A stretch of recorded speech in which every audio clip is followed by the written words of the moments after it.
The Resurrection of Jimber. Edgar Rice Burroughs. Chapter 1. Credit story to Wild Pat Morgan, that laughing, reckless, black-haired grandson of Ireland's peat bogs.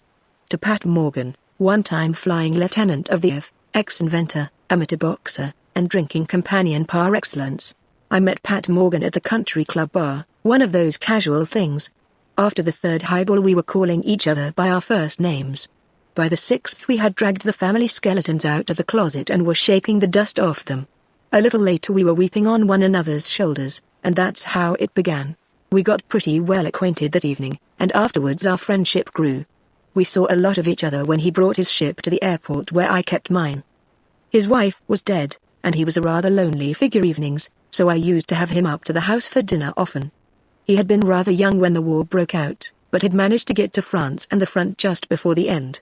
I think he shot down 3 enemy planes, although he was just a kid. I had that from another flyer. Pat never talked about it. But he was full of flying anecdotes about other wartime pilots and about his own stunting experiences in the movies. He had followed this latter profession for several years, all of which has nothing to do with the real story other than to explain how I became well enough acquainted with Pat Morgan to be on hand when he told the strange tale of his flight to Russia, of the scientist who mastered time, of the man from 50,000 before Christ called Jimber. We were lunching together at the Vendome that day.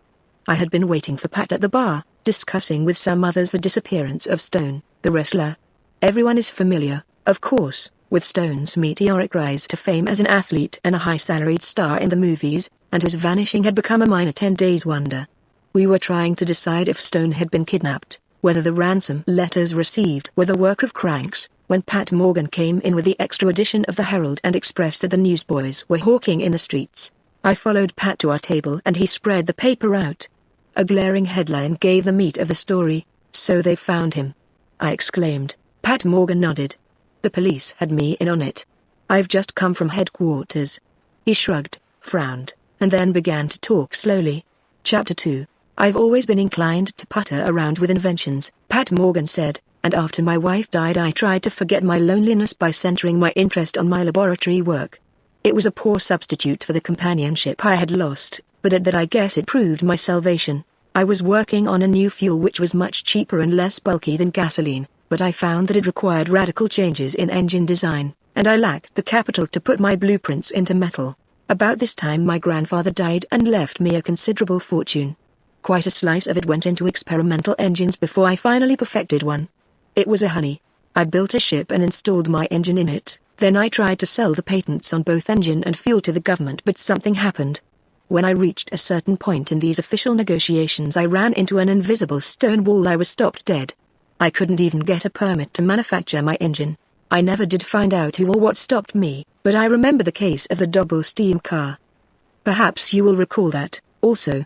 Then I got sore and commenced to play around with the Russians. The war winds were already beginning to blow again in Europe, and the comrades of the Soviet were decidedly interested in new aircraft developments. They had money to burn, and their representatives had a way with them that soothed the injured ego of a despondent inventor. They finally made me a splendid offer to take my plans and formulae to Moscow and manufacture engines and fuel for them. In addition, as a publicity and propaganda stunt, they offered a whacking bonus if I would put my new developments to the test by flying there. I jumped at this chance to make monkeys out of those bureaucratic boneheads in Washington. I'd show those guys what they were missing. During the course of these negotiations I met Dr. Stade, who was also flirting with the brethren of the USSR, Professor Marvin Stade, to give him his full name and title, and he was quite a guy. A big fellow, built like an ox, with a choleric temper and the most biting pair of blue eyes I've ever gazed upon. You must have read in the papers about Stade's experiments with frozen dogs and monkeys. He used to freeze them up solid for days and weeks, and then thaw them out and bring them alive again. He had also been conducting some unique studies in surgical hypnosis, and otherwise stepping on the toes of the constituted medical poobahs. The SPCA and the Department of Health had thrown a monkey wrench into Stade's program, stopped him cold, and there was fire in his eye. We were a couple of soreheads, perhaps, but I think we had a right to be. Lord knows we were both sincere in what we were trying to accomplish. He to fight disease, I to add something to the progress of aviation. The Reds welcomed Dr. Stade with open arms. They agreed not only to let him carry his experiments as far as he liked but to finance him as well. They even promised to let him use human beings as subjects and to furnish said humans in job lots. I suppose they had a large supply of counter-revolutionists on hand. When Stade found that I planned to fly my ship to Moscow, he asked if he might go along. He was a showman as well as a scientist, and the publicity appealed to him. I told him the risk was too great, that I didn't want to take the responsibility of any life other than my own, but he pooh-poohed every objection in that bull-bellow voice of his. Finally I shrugged and said okay. I won't bore you with the details of the flight. You couldn't have read about it in the papers, of course, for the word went out through official channels that we were to get a cold shoulder. The press put a blanket of silence on us, and that was that. There were passport difficulties, refusals to certify the plane, all that sort of thing. But we managed to muddle through. The engine functioned perfectly. So did the fuel. So did everything, including my navigation, until we were flying over the most god-forsaken terrain anyone ever saw, someplace in northern Siberia according to our maps. That's where my newfangled carburetor chose to go haywire. We had about 10,000 feet elevation at the time, but that wasn't much help. There was no place to land. As far as I could see there was nothing but forests and rivers, hundreds of rivers. I went into a straight glide with a tailwind, figuring I could cover a lot more territory that way than I could by spiraling, and every second I was keeping my eyes peeled for a spot, however small, where I might set her down without damage. We'd never get out of that endless forest, I knew, unless we flew out.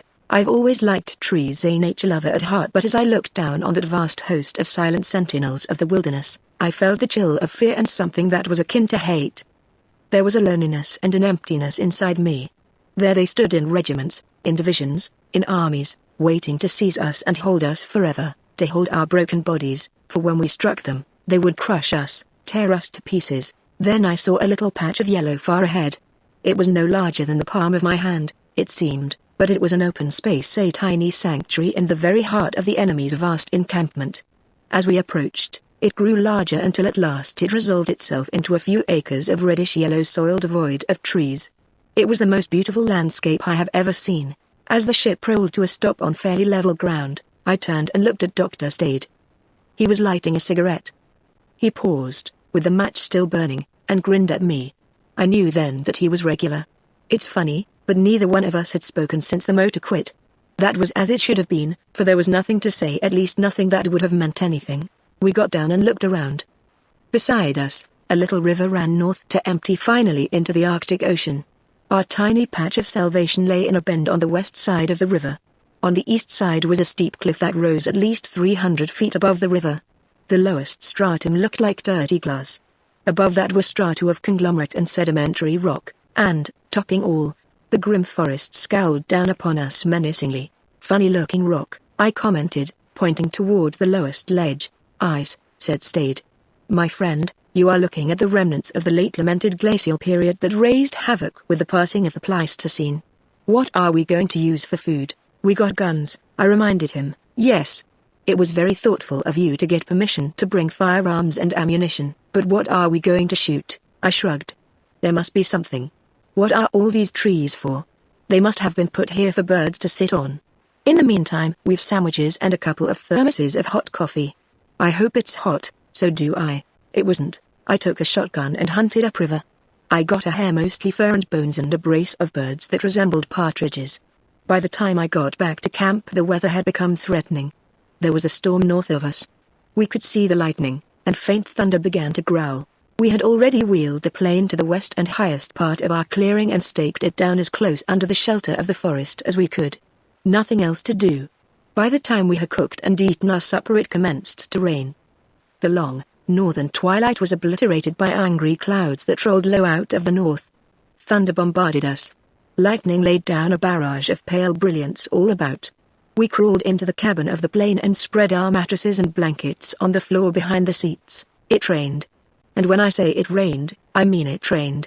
It could have given ancient Armenia 7.5 on it tricks and set it at least 3, for what it took 40 days and 40 nights to do in ancient Armenia, it did in one night on that nameless river somewhere in Siberia, USSR. I'll never forget that downpour. I don't know how long I slept, but when I awoke it was raining not cats and dogs only, but the entire animal kingdom. I crawled out and looked through a window. The next flash of lightning showed the river swirling within a few feet of the outer wing. I shook Dr. Stade awake and called his attention to the danger of our situation. "The devil," he said. "Wait till she floats." He turned over and went to sleep again. Of course it wasn't his ship, and perhaps he was a strong swimmer. I wasn't. I lay awake most of what was left of the night. The rising flood was a foot deep around the landing gear at the worst, then she commenced to go down. The next morning the river was running in a new channel a few yards from the ship, and the cliff had receded at least 50 feet toward the east. The face of it had fallen into the river and been washed away. The lowest stratum was pure and gleaming ice. I called Stade's attention to the topographical changes. "That's interesting," he said. "By any chance is there any partridge or hare left?" There was, and we ate it. Then we got out and sloshed around in the mud. I started to work on the carburetor. Stade studied the havoc wrought by the storm. He was down by the edge of the river looking at the new cliff face when he called to me excitedly. I had never before seen the burly professor exhibit any enthusiasm except when he was damning the SPCA and the health authorities. I went on the run. I could see nothing to get excited about. "What's eating you?" I asked. "Come here, you dumb Irishman, and see a man 50,000 years old, or thereabouts." Stade was mainly Scotch and German, which may have accounted for his crazy sense of humor. I was worried. I thought maybe it might be the heat, but there wasn't any heat. No more could it have been the altitude, so I figured it must be hereditary, and crawled down and walked over to him. "Look," he said. He pointed across the river at the cliff. I looked and there it was. Frozen into the solid ice was the body of a man. He was clothed in furs and had a mighty beard. He lay on his side with his head resting on one arm, as though he were soundly sleeping. Stade was awestruck. He just stood there, goggle-eyed, staring at the corpse. Finally he drew in his breath in a long sigh. "Do you realize, Pat, that we are looking at a man who may have lived 50,000 years ago, a survivor of the old Stone Age?" "What a break for you, Doc," I said. "Break for me? What do you mean? You can thaw him out and bring him to life." He looked at me in a sort of blank way, as though he didn't comprehend what I was saying. His lips moved, mumbling, then he shook his head. "I'm afraid he's been frozen too long," he said. 50,000 years is quite a while, but wouldn't it be worth trying? Keep you busy while I'm fixing things to get us out of here." Again he fixed his blank stare upon me. His eyes were cold and expressionless as that distant cliff of ice. "All right, Paddy me boy," he said suddenly. "But you'll have to help me." Chapter 3. My suggestion was a joke, of course, but Stade was in deadly earnest once he got started. I wasn't much help, I'm afraid, after the first couple of days, for I came down with a queer combination of chills and fever that had me lightheaded most of the time. But I worked when I could. It took us 2 weeks to build a rude hut of saplings and chink it with clay. It had a fireplace and a bench for the queer paraphernalia that Stade had brought along, more gadgets than you could shake a stick at. Then it took us another 2 weeks to chip our caveman out of the ice. We had to be careful, there was danger of breaking him. I'm the one who gave our corpse his name. There in the ice, with his skin-clad body and his hairy face, he looked like a big lantern-jawed grizzly I'd seen one time up the Yellowstone. Jimber had been the grizzly's name, and that's what I called our discovery. That fever had me so dizzy, I tell you, that I felt like a man on a spree most of the time. Anyway, we worked all around our frozen subject, leaving him encased in a small block of the glacier. Then we lowered him to the ground, floated him across the river, and dragged him up to the laboratory on a crude sled we had built for that purpose. All the time we were working on him we did a lot of thinking. I kept on treating the whole thing as a sort of joke, but Stade grew more grimly serious with every day. He worked with a furious driving energy that swept me along. Nights, by the fire, he would talk on and on about the memories that were locked in that frozen brain. What sights had those ice-cased eyes beheld in the days when the world was young? What loves, what hates had stirred that mighty breast? Here was a creature that had lived in the days of the mammoth and the saber-tooth and the great flying monsters. He had survived against the odds, with only a stone spear and a stone knife against a predatory world, until the cold of the great glacier had captured and overpowered him. Stade said he had been hunting and that he had been caught in a blizzard. Numb with cold, he had at last dropped down on the chill ice, succumbing to that inevitable urge to sleep that overtakes all freezing men. For 50,000 years he had slept on, undisturbed. Lord, how I sometimes envied him. I was pretty well played out by the time the final test arrived. My temperature was well past 102 degrees, and I walked around in a semi-delirium most of the morning. But Stade insisted that he needed me, that I had to stay on my feet. He crammed me full of quinine and whiskey and I went on a singing jag. I remembered the words to some of the old songs that I thought I'd forgotten. That's why there are parts of that day that I remember distinctly and other parts that are not, only a hazy blank. Stade built a roaring blaze in the fireplace and our laboratory hut was oven warm. The propeller of the plane, idling, kept the air of the room in circulation, blowing wind through an opening in the wall that had been built for that purpose. I helped to prop our subject in front of the fire, then slumped back, all groggy, and left the rest to Stade. It was his picnic. He kept turning Jimber jaw over first one side then the other toward the fire until the ice was all melted. Then the body commenced to warm. I stopped my singing long enough to get sensible. I shook the fog out of my brain and stared at Stade. I knew perfectly well that the best we could expect was that in due course our prehistoric statue would turn blue and commence to smell, but for some reason I couldn't fight off my mounting excitement. Stade's tension had got into my blood. The big doctor was trying to be the cool and collected man of science and failing miserably in the attempt. His eyes blazed and his big body was taut with tension.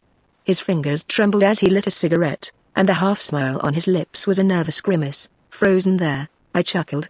"What if he does come to life, Doc?" I asked. "You thought of that? You thought what it's going to mean to old Jimber to be 50,000 years away from all his friends? You thought of what he may do to us?" It was amusing to imagine that, and I laughed at the notion. What sort of people were the men of the old Stone Age? I went on. "We named this baby after a grizzly bear and he certainly looks the part. He looks like a guy who would have definite ideas about strangers who waken people to whom they haven't been introduced, people who've been peacefully sleeping for 50,000 years. Suppose he acts up, Doc." Stade shrugged. Devil fire danced in his eyes. "Do you really think he'll come to life, Pat?" he whispered. "You ought to know you the doctor," he nodded. "Well, theoretically he should. It's not impossible. Come on, sit over here, Pat." Stade bent over me, half smiling, and his eyes burned down into mine. He didn't say anything and neither did I. Then he practically carried me across the room and propped me in a chair. The rest of it is rather hazy. I saw it all clearly enough. I remember the whole scene now as vividly as on that day, but it was all like a vision through a pale grey veil. Like something seen through a spirit disembodied. Perhaps it was my fever and the whiskey, I still don't know. First Stade gave Big Jim a blood transfusion, using me as the donor. After that he injected an adrenaline chloride solution into the belly. The doctor crouched over the slumped body and turned a tense face to stare at me. His eyes were lambent fire. Suddenly he jerked back to his patient and I heard his startled gasp. Jimber jaw opened his mouth and yawned. I felt as if all the giants in the world had slapped me across the face. My breath caught and I couldn't see for a moment. Stade peered at me as if for confirmation, and I nodded. I have never in my life felt such a weight of responsibility. Why in the devil's name hadn't the man stayed frozen? Why hadn't he started to decay? Now that he had shown signs of life, we had to go on. It would have been murder not to finish what we started. I remember thinking dizzily, it wouldn't be right to murder a man who was born 50,000 years ago. Stade injected 1.5 ounces of anterior pituitary fluid. Big Jim scowled and wiggled his fingers. He was definitely alive, and it frightened me. I almost whimpered. It was like messing around with business that belongs only to God. Stade filled his hypodermic with posterior pituitary fluid and gave our discovery a shot of that. For a second nothing happened. Then the man of the old Stone Age turned over and tried to sit up. Stade let a yell out of him and I began to grow fainter and fainter. As in a dream I saw Stade push him back gently and speak soothingly. I couldn't hear what he said. Then the doctor injected sex hormones from sheep and squared his shoulders triumphantly. He came toward me, eyes glowing, and about that time I passed completely out of the picture. It was dark when I came to again. I had a splitting headache, my arm was sore as a boil, but otherwise I was okay again.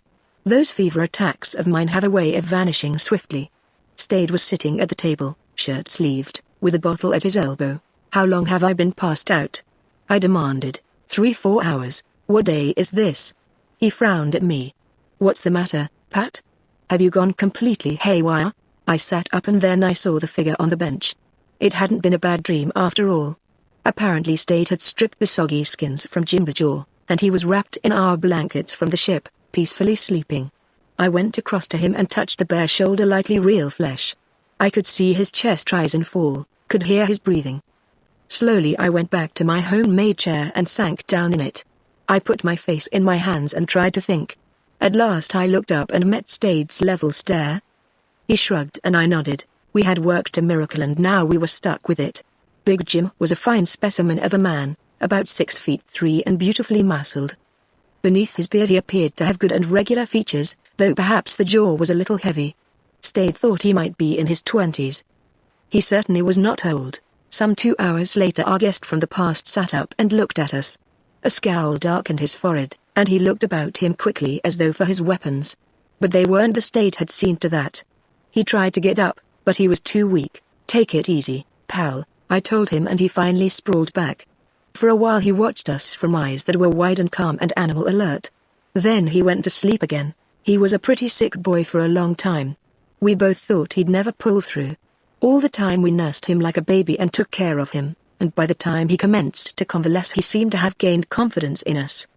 He no longer scowled or shrank away or looked for his weapons when we came around. He smiled at us now, and it was a mighty winning smile. At first he had been delirious. He talked a lot in a strange tongue that we couldn't make head nor tail of. A soft, liquid tongue with L's and vowels flowing through it, but low, like a deep river. There was one word that he repeated often in his delirium: Lilami. The way he said it sounded sometimes like a prayer and sometimes like a wail of anguish. I had repaired the carburetor. There was nothing serious the matter with it, just clogged and jammed up a little. We could have gone on as soon as our flood receded, but there was Jimber, whose name we had shortened to Jim. We couldn't leave him to die, and he was too sick to take along, so we stayed with him. We never even discussed the matter much, just took it for granted that the responsibility was ours, and stuck along. Stade was, of course, elated by the success of this first practical demonstration of the soundness of his theory. I don't believe you could have dragged him away from Jim with an ox team. Yet as the days went on the good doctor seemed to draw further back into a shell of reserve. The training of our charge was mainly left to my hands. The fact that we couldn't talk with Jim irked me. There were so many questions I wanted to ask him. Just think of it. Here was a man of the old Stone Age who could have told us all about conditions in the Pleistocene, 50,000 years ago, perhaps, and I couldn't exchange a single thought with him. But we set out to cure that. As soon as he was strong enough, we commenced to teach him English.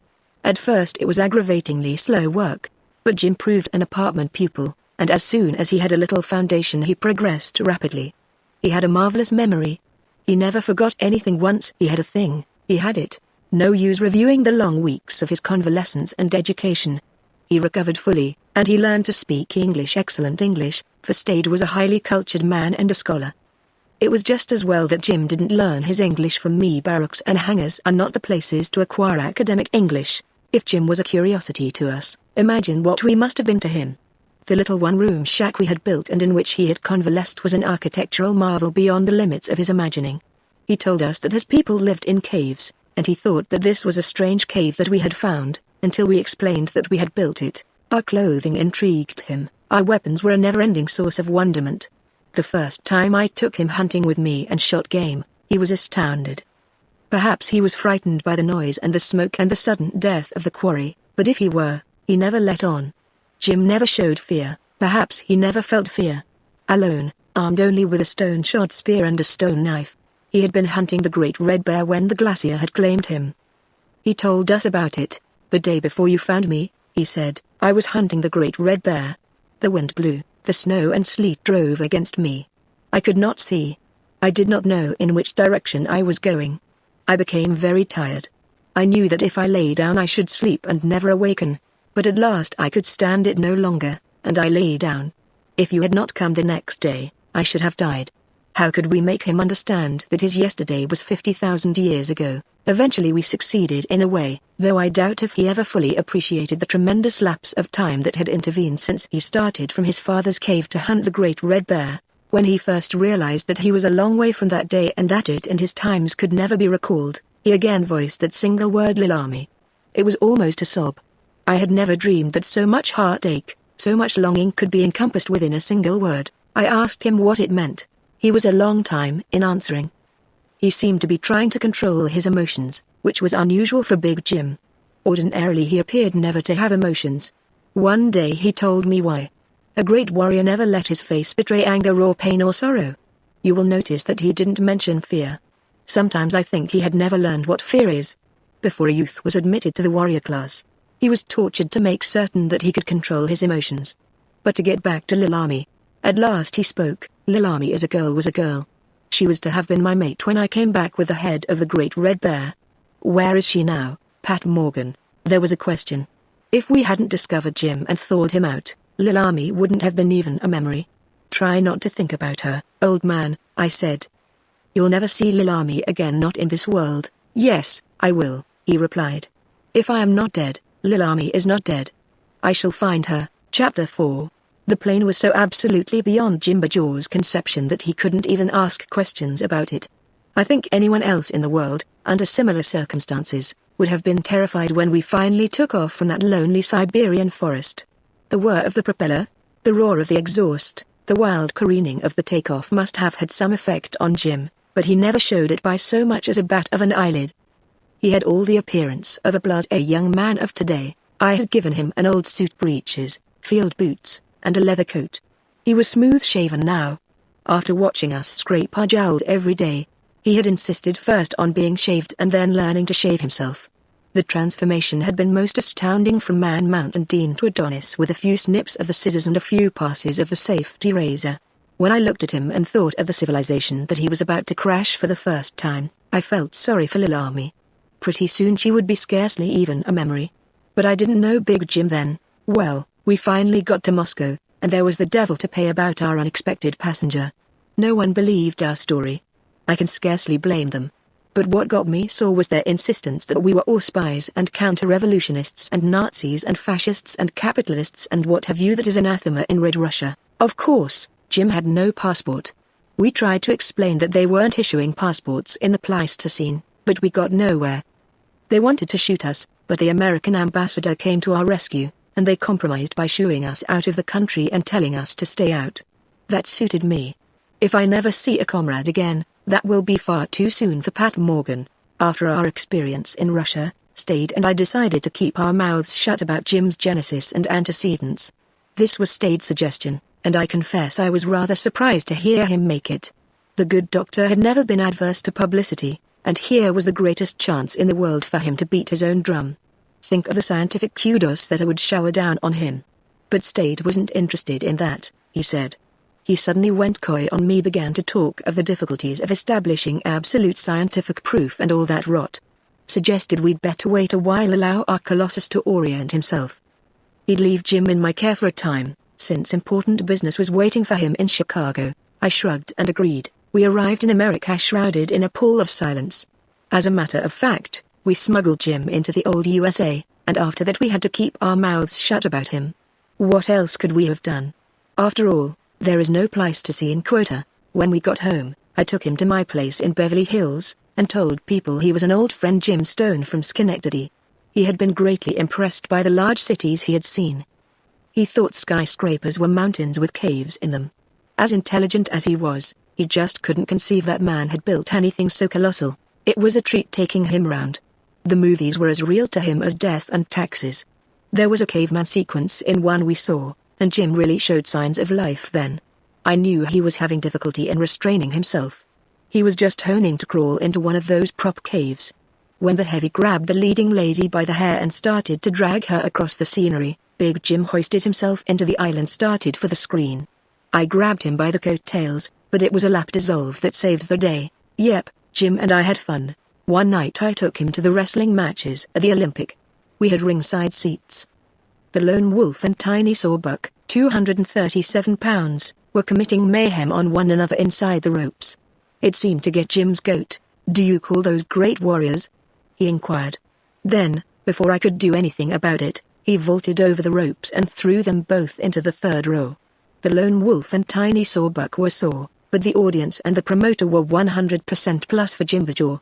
Before the evening was over, the latter had signed Jim up to meet the winner, and a week later our survivor of the Stone Age stepped into the ring with Tiny Sawbuck. I'm still laughing. Tiny is famed as a bad hombre. He knows all the dirty tricks that the other wrestlers know and has invented quite a few of his own. But he didn't have an opportunity to try any of them on Jim. The moment they met in the center of the ring, the man who lived in the day of the mammoths picked him up, carried him to the ropes, and threw him into the fourth row. He did that 3 times, and the last time Tiny stayed there. You couldn't have hired him to come back into that ring. About the same thing happened in boxing.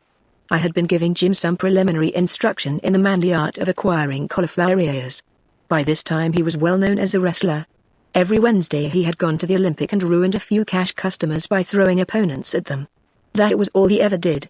He never wrestled, never made any faces, never gave the other fellow a chance. He just picked him up and threw him out of the ring, and kept on doing it until the other man decided to stay out. The fight promoter approached me. "Can he box?" he asked. "I don't know. He can't wrestle, but he always wins. Why don't you find out? I have $1,000 that says he can put any of your white hopes to sleep." "You're on," opined the promoter. The following Tuesday the fight came off. I cautioned Jim. "Don't forget," I admonished him, "that you're supposed to box, not wrestle." "I hit?" Jim inquired. "Yes, you hit and sock him hard." "Okie doke," rejoined the man from the old Stone Age. "Bring em on." They shook hands and retired to their corners. Then the bell rang. The White Hope came charging out like the Light Brigade at Balaclava, and he got just about as far. Big Jim swung one terrific right that he must have learned from the cave bear, and the White Hope was draped over the upper rope. That was the end of that fight. Others went similar ways. Then the cinema moguls noticed Jimber. One night, while we were still negotiating for a movie contract, we went to see a preview. Lorna Downs was the star. The moment she came onto the screen, Jim sprang to his feet. "Lilami!" he cried. "It is I, Kolani." The heavy was insulting Lorna at the time. Jim leapt toward the screen just as Lorna made her exit into the garden. Without a moment's hesitation he tried to follow her. It wasn't so much the damage he did to the screen as the hurt to the theater manager's pride. He made the mistake of trying to eject Jim by force. That was a mistake. After they had gathered the manager up from the sidewalk and carried him to his office, I managed to settle with him and keep Jim out of jail. When we got home, I asked Jim what it was all about. "It was Lilami," he explained. "It was not Lilami, it was Lorna Downs.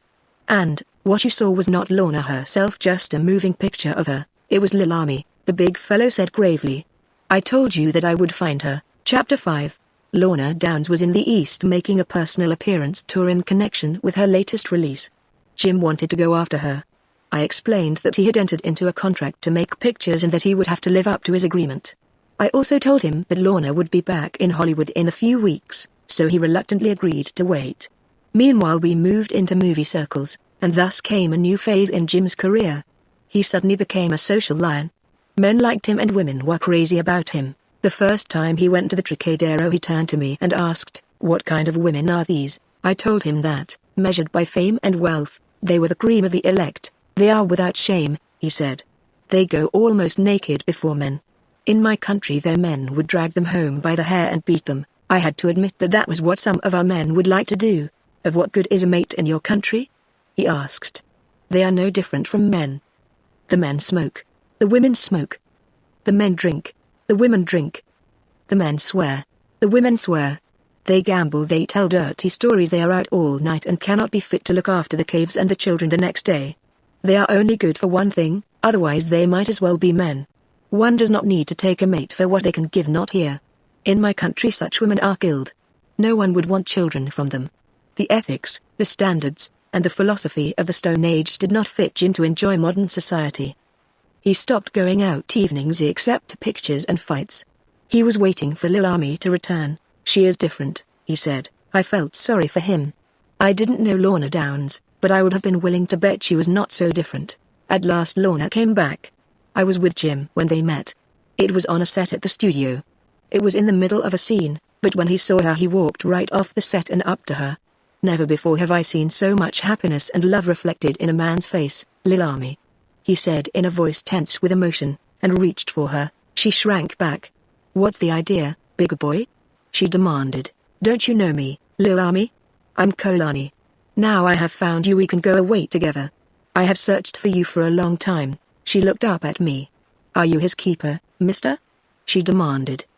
"If you are, you'd better take him back to the college and lock him up." I sent Jim away. And then I talked to her. I didn't tell her everything, but enough so that she understood that Jim wasn't crazy, that he was a good kid, and that he really believed that she was the girl he had known in another country. He was standing a little way off, and she sat and looked at him for a few moments before she answered. Then she said she'd be nice to him. "It ought to be good fun," she said. After that they were together a great deal. It looked very much as through the movie bell were falling for the caveman. They went to shows together and dined in quiet places and took long drives. Then, one afternoon she went to a cocktail party without him. She didn't tell him she was going, but he found it out, and along about 7 o'clock he walked into the place. Lorna was sitting on some bird's lap, and he had his arms around her and was kissing her. It didn't mean a thing not to them. A girl might kiss anyone at a cocktail party, that is anyone except her husband. But it meant a lot to Jimber Jaw of 50,000 before Christ. He was across that room in 2 strides. He never said a word, he just grabbed Lorna by the hair and yanked her out of the man's lap, then he picked the fellow up and threw him all the way across the room. He was the original caveman then, and no mistake. Lorna struck down his hands and slapped his face. "Get out of here, you big boob," she screamed. "You Tanktown Romeo, get out and stay out. You're washed up. I'm through with you." Jim's fingers balled into a fist, but he didn't hit her. The repressed fury drained out of his face and his shoulders sagged. He turned without a word, stalked away. That was the last time anyone ever saw him until this morning. Pat Morgan raised his hand, signaled to the waiter for another pair of highballs. He stared across the table at me without expression, shrugging. "That's the story of Jimber Jaw," he said. "Take it or leave it. I could see by your face when I was telling it that you were thinking what I used to think, that Stade took advantage of my grogginess, maybe even hypnotized me to make me believe that I saw something in that Siberian hut which never happened. That's possible. He might have picked up some wandering dumb kulak, put the evil eye on him, drugged him up. Yes, it could have happened that way. But I don't believe it." He tapped the newspaper that told in screaming headlines of the discovery of the body of Jim Stone.